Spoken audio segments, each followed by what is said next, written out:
Hello everyone, it's Stagecoach again. Welcome to another one of my model review videos. Today we've got a 1/50th scale model, the Corgi Classics Routemaster. We like a Routemaster on this channel. We've got catalogue number 35008, the one in delivery of Stagecoach. As you can see on the box, it says RM560. It's not actually the number it's carrying on the model, but yeah, the Stagecoach liveried one. So what I'll do is I'll take it out of the box and we'll have a look around it. So the box is the standard format for the Corgi Classics. The lid just lifts off like that.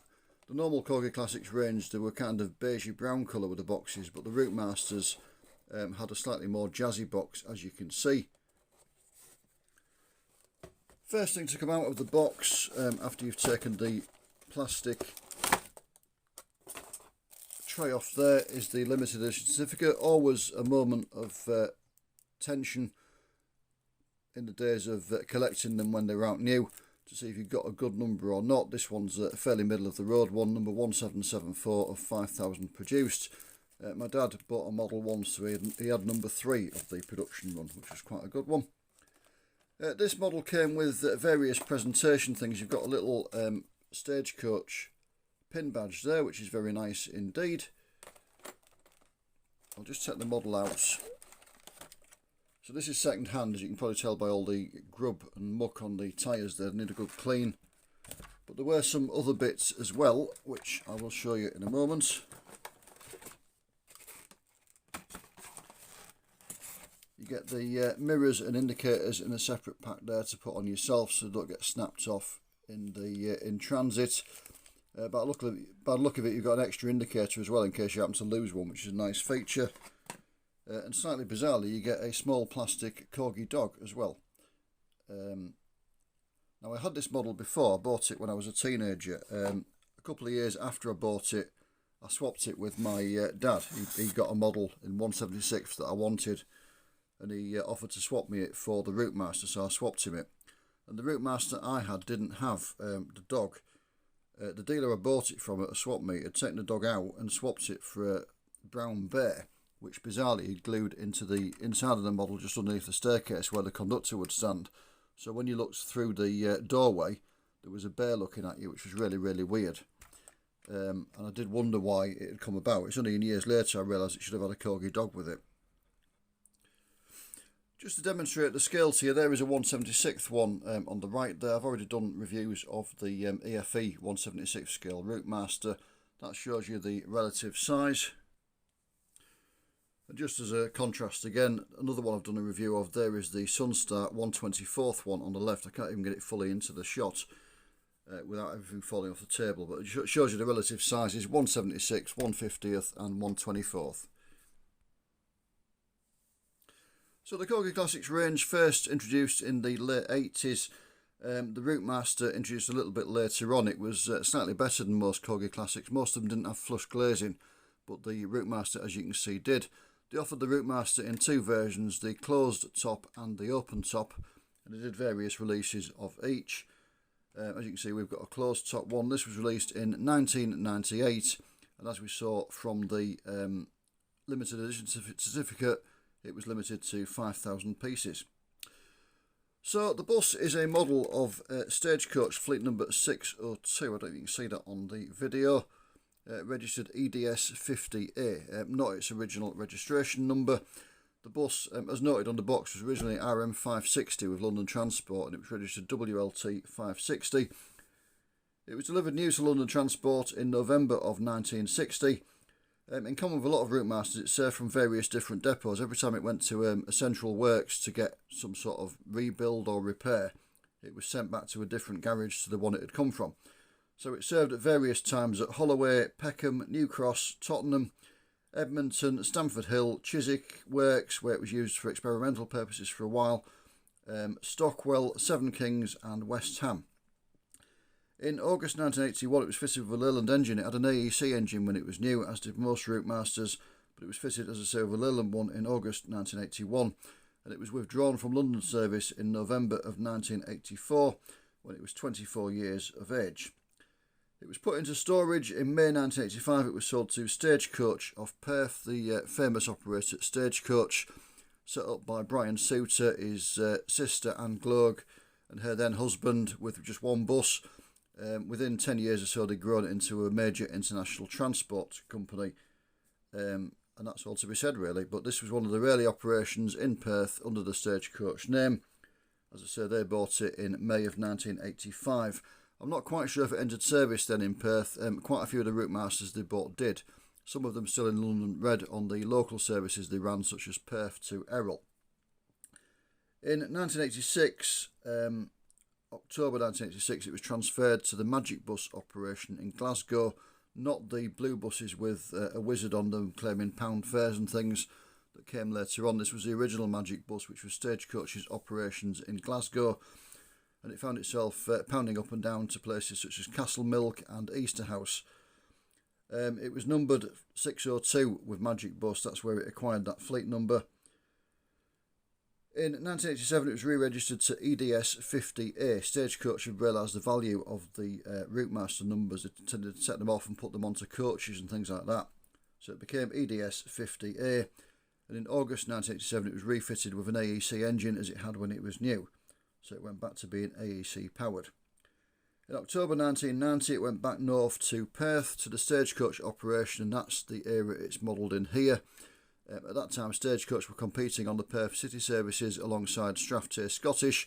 Strathtyr were using Routemasters in their livery of orange, blue and white, and also in the Perth City Transport livery of red and cream. Stagecoach were in competition with Strathtyr with buses in their ordinary colours, as you can see here. Stagecoach, I believe, won the battle eventually, and Strathtyr kind of relinquished the Perth services. It must have been quite something to see the Routemasters of two operators in three different liveries competing with each other on the Perth services. In October of 1994, after 4 years at Perth, it was still at Perth, it became part of the Bluebird buses fleet when they had a bit of a restructuring. And in 1998 it went to Western Scottish, another Stagecoach owned company, who painted it into Walter Alexander's blue and cream livery. And it still carries that livery nowadays. It can be found at the Scottish Vintage Bus Museum in preservation. I don't know if Stagecoach still own it and it's on loan to the museum, or if the museum themselves own it. So let's have a look around the model. As I say, this one introduced in 1998. So we start as always with the front end. Sorry, I'll just try and get the camera to focus. That's it, there we go. So the front looks pretty decent. The shape of it, the size of it is pretty good. It captures the look of the Routemaster well. The windows there look nice. The opening, the silver of the opening bit is picked out. It's moulded into the glazing unit and picked out in silver, so that looks good. Destination blind is printed, as they do tend to be on models, just so they can do different variations if needs be. The Stagecoach maps, which were quite a feature of delivery at this time on the buses in Perth, they're nicely reproduced. The grille there is printed on, which is a bit surprising really. You kind of expect more detail on the larger the scale of the model, and it doesn't actually always figure like that. It's not always the case. But it's printed on, it does look quite effective, obviously with the white background. On a different coloured background it might not look as effective.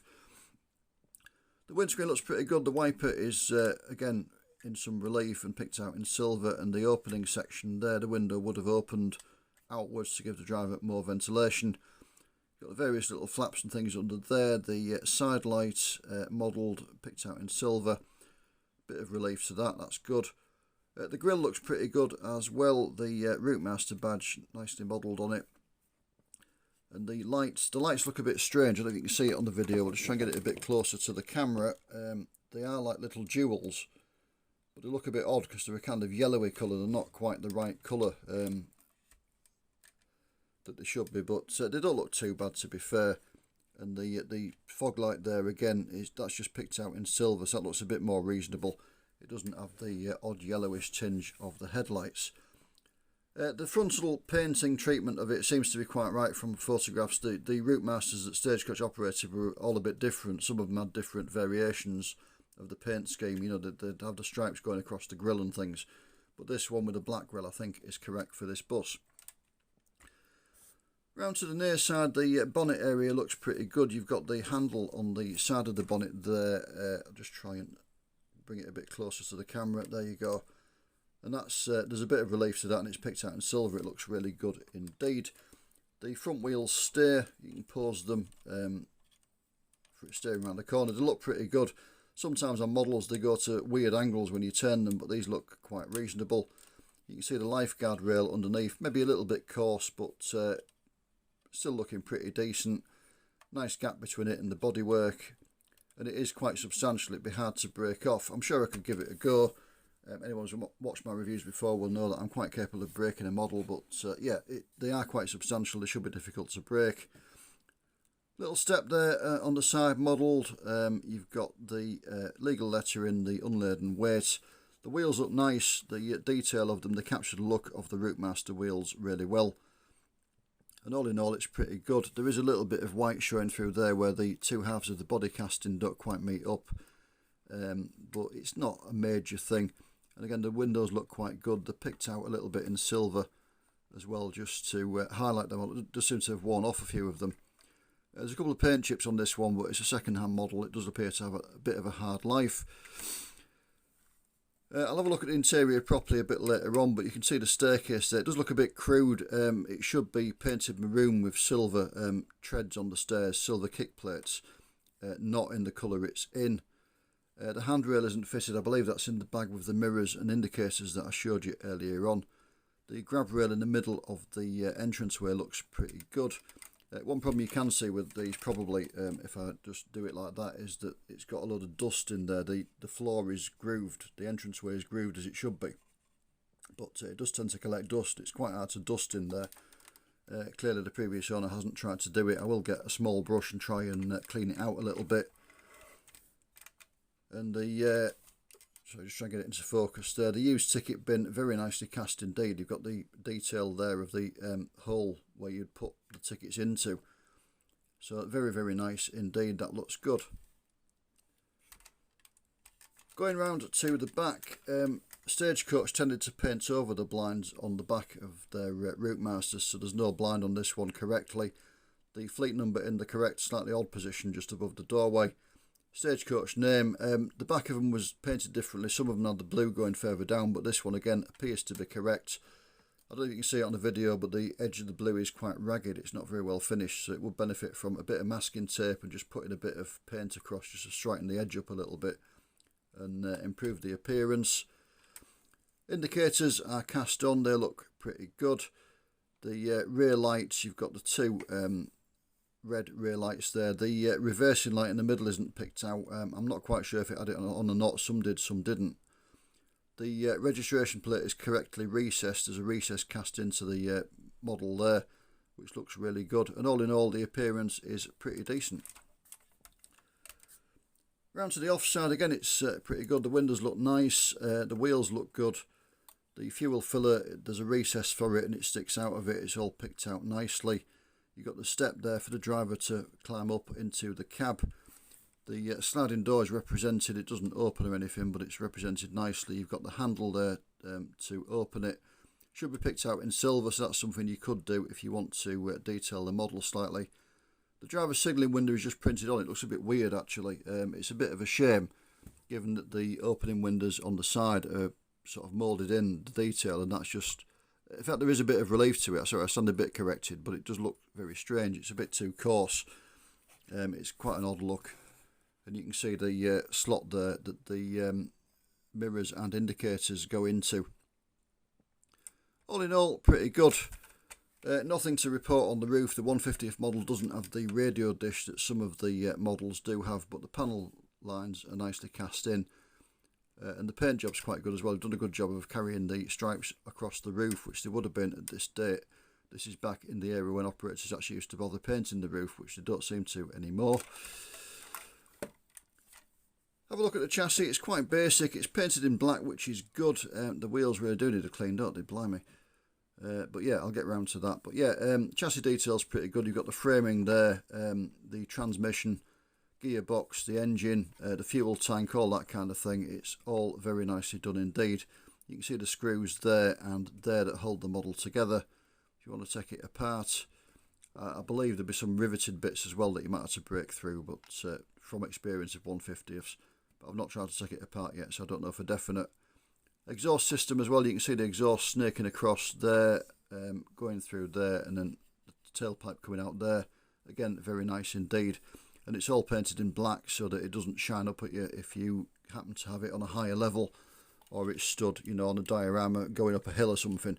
You don't have a bright chassis shining at you from underneath it. The interior isn't bad. It's not the correct colour. It is fairly basic. It would benefit if you could get the model apart from painting it. Obviously the seats should be the sort of dark red based maquette that Routemasters had.